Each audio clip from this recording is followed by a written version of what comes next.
అంటే మేము ఒక పద్ధతి పెట్టుకొని దాన్ని ఒక సిస్టమేటిక్గా చేసినాం. చేస్తే ఇప్పుడు దాన్ని ఏందండి దందా, ఏదైనా చేసి దాన్ని నమ్మకదొబ్బన్న. ఏం జరుగుతుంది రాష్ట్రంలో? ఫ్యూచర్ సిటీ, తొక్క సిటీ, ఎవరికి కావాలి నీ ఫ్యూచర్ సిటీ? నాకు అర్థం కాదు. నువ్వు పెంచినావు హైదరాబాద్ను, ఎవరు చేసిన హైదరాబాద్ సిటీ? ఇంత వైబ్రాంట్ సిటీ ఎక్కడికి వచ్చింది? ఓ 400 సంవత్సరాల చరిత్రతోని దీనికంతా ఒకటి ఒకటి ఒకటి ఒకటి బ్రోది జరిగి ఆటోమేటిక్గా పెద్ద సిటీ అయింది. అట్లా అన్నీ కావు, అందరికి కావు. ఎన్ని రాష్ట్రాలకు ఉన్నాయండి? బెంగాల్ కలకత్తా ఉంది, మహారాష్ట్రకి ముంబై ఉంది, మనకు హైదరాబాద్ ఉంది, కర్ణాటకకు బెంగళూరు ఉంది, తమిళనాడుకు మద్రాసు ఉంది, ఢిల్లీ కోర్స్ ఢిల్లీ. వేరే రాష్ట్రాలకు లేవు కదా, 28 రాష్ట్రాలకు ఉండయి. సో ఇంత మహానగరం నిర్మితమైంది. ఈ నగరం యొక్క భవిష్యత్తును దృష్టిలో పెట్టుకొని పెట్టిందే ఫార్మా సిటీ.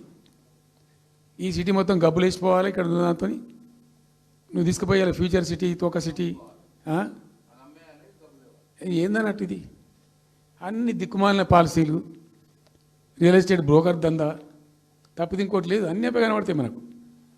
మీరు పరిశీలనగా చూస్తే, పూర్తిగా చూస్తే అసలు చాలా గందరగోళం. గురుకుల పాఠశాల విద్యార్థులు చచ్చిపోతారండి. ఇప్పటికి 120 మంది విద్యార్థులు చచ్చిపోయారు. గంత నియంత్రణ లేదా? గంత తెలివి లేదా? ఒక గట్టి అధికారిని పెట్టి గట్టి చర్య తీసుకోరాదా? ఏందో చేస్తాము నీ ఫ్యూచర్ సిటీ, తోక సిటీ, ఈ పోరగాళ్ళని చేస్తారు. తర్వాత ఫార్మా సిటీలో ఆ ల్యాండ్ అక్వైర్ చేసినప్పుడు కండిషన్ ఏంటంటే ఓన్లీ ఫార్మా సిటీకి మాత్రమే వాడతాము. It's a conditional land acquisition. హైకోర్టులో కేసు ఉంది. హైకోర్టులో ఈ ప్రభుత్వం ఏం చెప్తుంది? లేలే ఫార్మాసిటీ ఉంటుంది. మళ్ళీ ఆడ 3,000 ఎకరాల్లో వాడేవాడు అంబానా, సల్మాన్ ఖానా, ఎవడో వంతారను బొంతారను పెడతారు. ఈ జూ పార్క్ కొంచెం ఆడబెడతారట. ఎందుకు? జూ పార్క్ అమ్మకతోపడానిక? ఏం జరుగుతుంది ఈ రాష్ట్రంలో అసలు? మేము ఇటువంటి చిల్లర పనులు చేయలేదే మేము ఉన్నప్పుడు, ఇంత దుర్మార్గమైన కార్యక్రమాలు చేయలేదే. ఇది ఎక్కడ దిక్కుమాలిన దందా? ఏం జరుగుతుంది అసలు? ఏం చేయదలుచుకున్నారు ఈ రాష్ట్రాన్ని? ఇదేం పోతున్నా? సో ఇట్లా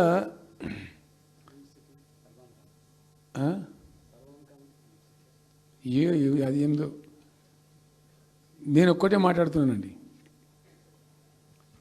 బిజినెస్ మీట్ పెడతాం, ఎంఓయూలు చేసుకుంటాం, ఏ ప్రభుత్వం చేయాల్సిందే. అడ్డగోలు జమాబందీ దానికి లెక్కలేని కథ అంటే ఏందన్నట్టు. ఒక హైప్ క్రియేట్ చేసుడు, దీనికి ఆజుడు, దీనికి గురువు చంద్రబాబు నాయుడు.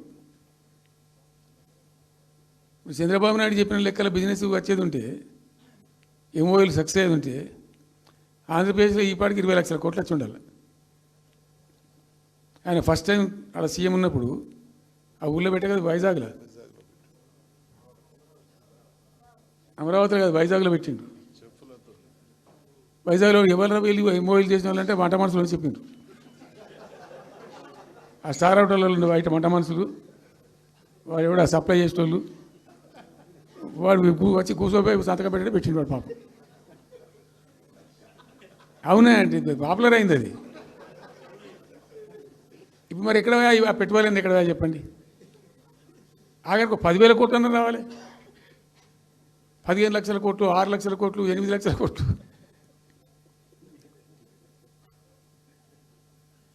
అయితే అప్పుడు తమాషా జరిగింది. ఈ భోపాల్ ముఖ్యమంత్రి, అప్పుడు నేను ముఖ్యమంత్రి నుండి భోపాల్ ఉన్న ఆయన పేరు శివరాజ్ సింగ్ చౌహాన్, ఆయన సీఎం ఉండే. ఆయన ఆ ప్లానింగ్, అదే ఇప్పుడు నీతి ఆయోగ్ ఉంది కదా, దానిలో సబ్ కమిటీకి ఆయన చైర్మన్. నేను భోపాల్లో పెడతా బాయ్ సాబ్ జర వచ్చిపోను అని ఖచ్చితంగా ఊరికే బతిమాలితే, ఫోన్ల మీద ఫోన్లు చేస్తే ఏం భోపాల్ లేవా మీరు చూసుకొని అంటే, లేదు సార్ నువ్వు తప్పకుండా రావాలంటే సరే అని పోయినండి. అయితే ఆడొక ఇండస్ట్రీ మినిస్టర్ ఉంది, వాళ్ళ గవర్నమెంట్కి ఉంటారు కదా మధ్యప్రదేశ్కు. ఆమె వచ్చి నీ కొడుకు వచ్చి బాగా ఆగమాగం చేస్తానండి మమ్మల్ని అంటే, ఎందుకు చేస్తాడమంటే ఆయన అదొకటితోటి మాట్లాడి ఎక్కువ చేసుకుంటుండే బాగా అంటే, నువ్వు కూడా దాంట్లో గట్టిగా చెయ్యి. ఆమె వసుంధర రాజే చెల్లెలు, ఆమె పేరు యశోధర రాజేనా ఏదో అన్నది. అంటే నేను అంతకుముందు ఒక కొద్ది రోజుల ముందే నేను భోపాల్ పోవడానికి ఒక దాదాపు 2-3 months బిఫోరే మోడీ గారు వచ్చిండు. అక్కడ వచ్చి 14 లక్షల కోట్లకు మూవీ చేసి పడేసారు. ఇది మధ్యప్రదేశ్ గవర్నమెంట్. ఏంటి మొన్న 14 లక్షల కోసం చేసింది కాదమ్మా, మీకు నాకు అర్థం కాదు, నీకేం రాలేదంటావు నువ్వు. ప్రధానమంత్రి మీకు సపోర్ట్ ఉండే, మీకు పార్టీ మీకు మంచిగా నీకు ఇంత లాభం ఉంది అంటే ఓ సో బోగసాయి సాబా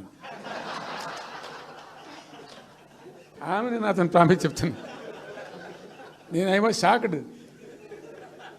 అది వచ్చేదా పోయేది అంత వాటిదే గ్యాసు. అంటే ఈ గ్యాసులు ఎవరిని మోసం చేయడానికి ఇంత వంచిస్తారా ప్రజలను? నికరంగా వస్తే పెట్టుబడులు రావాలి కదా, కనబడతాయి కదా. ఆ పెట్టుబడులు వస్తే లాభాలు జరుగుతాయి, ఉద్యోగాలు వస్తాయి, ఫ్యాక్టరీలు వస్తాయి, అడిషనల్ ఇన్కమ్ జనరేట్ అవుతుంది, స్టేట్ గవర్నమెంట్కి జిఎస్టీ పెరుగుతుంది. ఏం లేదు, వాటిదే గ్యాస్. మొన్న వీలైతే చెప్పి 5 లక్షల నువ్వు కొంచెం తగ్గించి చెప్తున్నావు. నేను పేపర్లో చూసింది 575.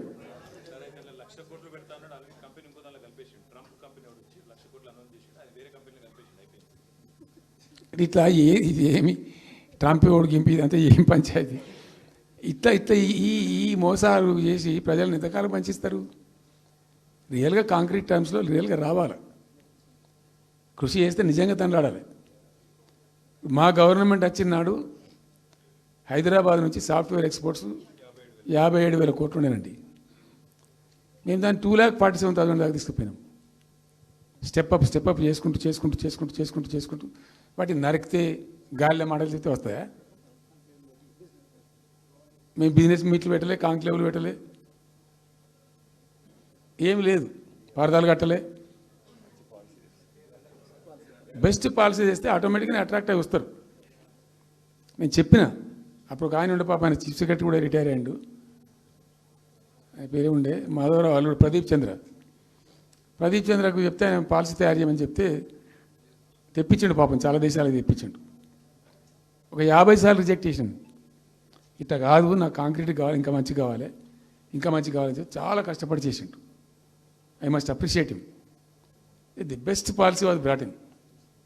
తెచ్చిన తర్వాత కూడా ఎట్లుంటుందంటే, ఒక కంపెనీ వాడు వచ్చిండు, ఫాక్స్కానా ఆ మహారాష్ట్రలో కొట్టుకుపోయింది. ఫాక్స్కాన్ అనే కంపెనీ చాలా పెద్ద కంపెనీ వాస్తవానికి. ఇదేవి తయారు చేస్తారు, ఈ సెల్ ఫోన్లు ఇవన్నీ ఎలక్ట్రానిక్స్లో ఉన్నాడు. చాలామంది ఉమెన్కి ఎంప్లాయ్మెంట్ దొరుకుతుంది దాంట్లో, 1000 మందికి. సరే వస్తే మనకు కూడా లాభం జరుగుతుంది. వాని ఎంబడి మస్తు దానిలో ఆల్మోస్ట్ వచ్చిండు, 90% వచ్చిండు. మీ పాలసీ బాగుందని అప్రిషియేట్ చేసి అన్నీ చేసిండు. యాళ్ళకు వస్తే మహారాష్ట్ర ప్రభుత్వం 3,000 కోట్ల రూపాయలు వానికి నగదు ఇన్సెంటివ్ ఇస్తాను, వాడు కొట్టుకుపోయాడు. 3,000 crores ఎదురిస్తేనే నీకు డబ్బులు అని తీసుకుపోయాడు. అప్పుడు మనకు అంత కెపాసిటీ లేకుంటే సరే రియల్ ట్రై చేస్తే, కాంపిటీషన్ ఉన్నప్పుడు ట్రై చేస్తే కొన్ని సందర్భాలు జరుగుతాయి, కొన్ని జరిగాయి. ఉన్నాడు తెలుసు, కట్టండి కదా, నడుస్తుంది కదా, ఫ్యాక్టరీ స్టార్ట్ కూడా అయింది కదా ఆల్రెడీ. సో అట్లా రియల్ ఎఫర్ట్ చేస్తే కొంత జరిగేటువంటి ఆస్కారాలు ఉంటాయి. ఇప్పుడు వెల్స్పన్ కానీ, వరంగల్లో వస్తున్నటువంటి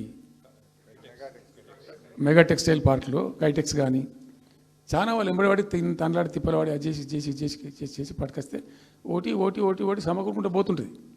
కానీ వట్టి హైప్ క్రియేట్ చేసి మందిని మోసం చేసి ఎన్ని రోజులు ఇస్తుంది? ఆత్మవంచన, ప్రజావంచన. ఏమైనా వస్తుందిరా బాబు అంటే ఏమి రాదు. ఈ గ్యాస్ల ప్రజలను పెట్టి ఇప్పుడు ఇస్తాన 2,500 దిక్కులేదు మహిళలకు. 1 కోటి మంది మహిళలను కోటీశ్వర్లను చేస్తాం. కాంగ్రెస్ మంత్రులంతా ఒకటే పాట పాడు, ఏమి ఎట్లా చేస్తావా 1 కోటి మంది మహిళలను కోటీశ్వర్లను? నీ దగ్గర ఉంటేనా? ఉన్న రెవెన్యూ పీకింది రాష్ట్రాన్ని, లోపలికి అయిపోయింది.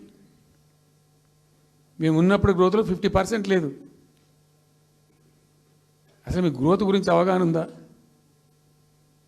ఒక్కొక్క రూపాయి కూడబెట్టాలి, ఎట్ట తీసుకుపోవాలి? నేను ముఖ్యమంత్రి అయిన తర్వాత నన్ను ఎంతమంది టెంప్ట్ చేసినా ఐఏఎస్ ఆఫీసర్లు వాళ్ళు వీళ్ళు, ₹1 రిజిస్ట్రేషన్ ఛార్జ్ పెంచారు నేను 4 ఏళ్ళ దాకా. Not even single rupee.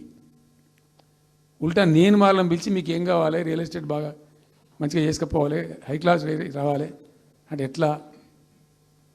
హైదరాబాద్లో కూడా స్కై లైన్ రావాలని చెప్పి 3 ఏళ్ళు తిప్పలవాడనండి నేను, 3 years. ఎందుకంటే స్కై లైన్ రావాలని మట్టి నోటి మాట అంటే రాదు, దానికి కూడా ఎక్కువ కావాలి. ఆ 50 అంతస్తులు 60 అంతస్తులు మీదకి పోయి కట్టేటువంటి ఆ క్రేన్ ఆపరేటర్లు, క్రేన్ డ్రైవర్లు, దానికి సంబంధించిన సరంజామా అంత ఉంటుంది. ఆ ఎక్కువ వస్తే ఆ స్కై రైజ్ వస్తుంది. ఆ ఎక్కువ తేవడానికి చాలా కష్టపడాల్సి వచ్చింది. ఇప్పుడు ఈ రాజభవన్ పక్కనే గేట్ పక్కన ఒకటి ఉంటుంది చూడండి, కాదు ఒక టవర్ ఉంటుంది ఒకటి. నేను అప్పుడు నేను పోతుంటే ఈ పునాది తీసిండు, మంచి స్పాట్ ఇది, వాటర్ ఫ్రంట్ ఉంటుంది హుసేన్ సాగర్. అతను చెప్పుండే మనం స్కై లైన్లో భాగంగా ఇద్దాము, 50 అంతస్తులకు ఇద్దామని చెప్పి ఆగమంటే ఆయన ఎవరో రాజుగారు ఆగలే, ఆయనకి అంతకే కట్టుకోండి పాపం. It took me 3 years to bring sky line to Hyderabad. మేము ఒక పద్ధతికి పోయినాం, సిస్టమ్ చేసినాం, ఓపికతోని చాలా సిన్సియర్గా మంచి పద్ధతితోని వాళ్ళతో డిస్కస్ చేసుకుంటూ మాట్లాడుకుంటూ ఒక క్రమ పద్ధతిలో పోయినాం. గట్టుంటుంది పద్ధతి. కానీ 4 ఫీజు తీసినాం, 10% ఏదో ఫీజు ఉండే. తర్వాత ఆర్డీఓ ఆఫీస్కి పోవాలి సార్, ఈ ఫీజు ఏమో కానీ ఆ ఫీజు ఎక్కువ అవుతుందని వాళ్ళు చెప్పిండ్రు. అది తీసేవతల పడేసినాం. అది తీసేసినాం, ఆర్డీఓ దగ్గర పోయే అవసరం లేకుండా కూడా చేసినాం. ఇప్పుడు అదొక ఫీజు. ఆ ఫీజుతో ఏమైంది, ఆయనతో బీకింది. హైదరాబాద్ రియల్ ఎస్టేట్ గంగలు కలిసింది. మేమేమో ఆనాడు నిజంగా చెప్తున్నా, చాలా సంతోషంగా చెప్తున్నాను నేను, భూముల ధరలు పెంచినాం తెలంగాణలో, ప్రజా ఆస్తులు పెంచినాం, ప్రజా ఆస్తుల యొక్క విలువ పెంచినాం. 4 ఎకరాల నోడు ధీమాతో ఉండే తెలంగాణలో. కొద్దిగా డాంబర్ రోడ్డు అంటుకునే 4 ఎకరాల నోడు 50 లక్షల కాడికి అమ్మితే నాకు 2 కోట్ల శ్రీమంతుని అని చెప్పుకున్నాడు కాలర్ ఎగరేసుకొని. ఇవాళ ఏమైనాయండి భూముల ధరలు? కుప్ప ఊలిపోయినాయి. ఇంట్లో అమ్మాయి పెయింట్ ఉంటే ఎకరం అమ్మి చేద్దాం అనుకుంటే కొనే దిక్కులేదు సార్ అని కళ్ళకు నీళ్ళు పెట్టుకుంటారు ప్రజలు. ఇవాళ లేదు, ఒక ఎకరా కూడా అమ్ముడు పోతలేదు, ఇప్పుడు కొంటలేడు. దిక్కు లేకుండా అమ్ముకుంటే ఇష్టం వచ్చిన అడ్డమైన ధరలకు అమ్ముకోవాలి. సో ఈ అరాకిరి మాటలు చెప్పి అడ్డమైన హామీలన్నీ ఇచ్చి నీకు చేసాదగాక కేవలం రాజకీయ అధికారమే మా లక్ష్యం అనే పద్ధతిలో ఇచ్చి ఇలా ప్రజలను వంచి అటు రైతాంగాన్ని నడిపిస్తున్నారు, పేద ప్రజలు నడిపిస్తున్నారు, పేద విద్యార్థులు నడిపిస్తున్నారు, రిటైర్డ్ ఎంప్లాయీస్ నడిపిస్తున్నారు. పచ్చి అబద్ధాలు. కేసీఆర్ చేసిన అప్పులకు వడ్డీలు కట్టలేకపోతున్నావా? కావు ఉతికింది కదా, ఈ చెంప ఆ చెంప వాయించింది కదా. ఎంత కడుతున్నారు? తీసుకున్న అప్పులు ఏంటంటే 2,90,000 కోట్లు మొత్తం కలిపి చెప్పారు కదా చాలా స్పష్టంగా. సో ఇట్లా ఇవన్నీ వాస్తవాలు ఒక పక్కకుంటే అన్ని అబద్ధాలు చెప్పుకుంటూ ఇష్టం వచ్చినట్టు మాట్లాడుకుంటూ ఇక నన్ను తిట్టడానికైతే వాళ్ళ నోరు మొక్కాలిగా. ఎప్పుడో సందర్భంలో కోపం వచ్చి ఒకటి తిట్టినామంటే ఓ మనిషిని మాట వేరు. పొద్దా కాదే కదా నా కేసీఆర్ చచ్చిపోవాలి మాట్లాడినప్పుడల్లా ఎక్కడైనా మాట్లాడు, ఏ సందర్భంలో మాట్లాడు, కాలేజీలో మాట్లాడు, లేకపోతే ఇంకొకడ మాట్లాడు, స్కూల్ పిల్లల కాడ మాట్లాడు. గింత అక్కసు ఉంటుంది మనుషులకు. అది కరెక్ట్ అవుతుందా? సో ఇష్టం వచ్చిన పద్ధతులు, మాటలు, ఇష్టం వచ్చిన దుర్మార్గ ప్రచారాలు, అన్ని పచ్చి అబద్ధాలు నోరు తెరిస్తే. రియాలిటీ వేరుంది, జరుగుతున్నది వేరున్నది, అన్ని రికార్డ్ అవుతున్నాయి, ప్రజల్లో అన్ని గమనిస్తున్నారు. సో కాబట్టి ఏదేమైనప్పటికీ పాలమూరు రంగారెడ్డి ఎత్తిపోతల పథకం విషయంలో ఎట్టి పరిస్థితుల్లో రాజీ పడం. ఈ ప్రభుత్వాన్ని నిద్రపోనీయం, కేంద్ర ప్రభుత్వాన్ని కూడా నిద్రపోనీయం. మా హక్కుల పరిరక్షణకు ఒక డ్రాప్ తక్కువైనా కూడా at any cost, at whatever cost, TRS పుట్టిందే తెలంగాణ ప్రజల కోసం. తెలంగాణ ప్రజలకు ఒక నొక్కు పడుతుంటే మౌనం పాటించలేం. మీరు ఏం ఊరుకో ఏం చేసుకో. నాకు ఇన్ఫర్మేషన్ వచ్చింది, మీటింగ్ జరుగుతుంటే మరి 4 గంటలకు అయిపోవాలి లెక్క ప్రకారం. It was extended. 5 గంటలకే ఉత్తమ్ కుమార్ రెడ్డి ప్రెస్ మీట్ పెట్టిండు. మీకు కూడా వచ్చి ఉంటుంది ఇన్విటేషన్. ఎందుకు కేసీఆర్ కాగానే మనం ఇంకొక వరుస మళ్ళీ మురగాలి. చిట్ చాటు అది కూడా ఎందుకు మొరగడానికి? ఆ మొరుగుడుకు వాల్యూ ఉంటుంది. So thank you so much. ఈరోజు నేను ఏమంటున్నాను, మీతో ఒక request, Rahul don't be hasty. ఇవాళ I'm only restrict my self to Palamuru ఎత్తిపోతల పథకం. అది డైల్యూట్ అవుతుంది కాబట్టి ఇలా చెప్పాను. నేను ఉంటున్నా, మీకు అందుబాటులో ఉంటుందిగా. I'm on the field now. కాబట్టి మీకు please here me. You have to excuse me today. దానికే నేను రిస్ట్రిక్ట్ అవుతాను ఇలా. Any question 100 questions you put me, I will give you answer tomorrow or day after, any time. Thank you.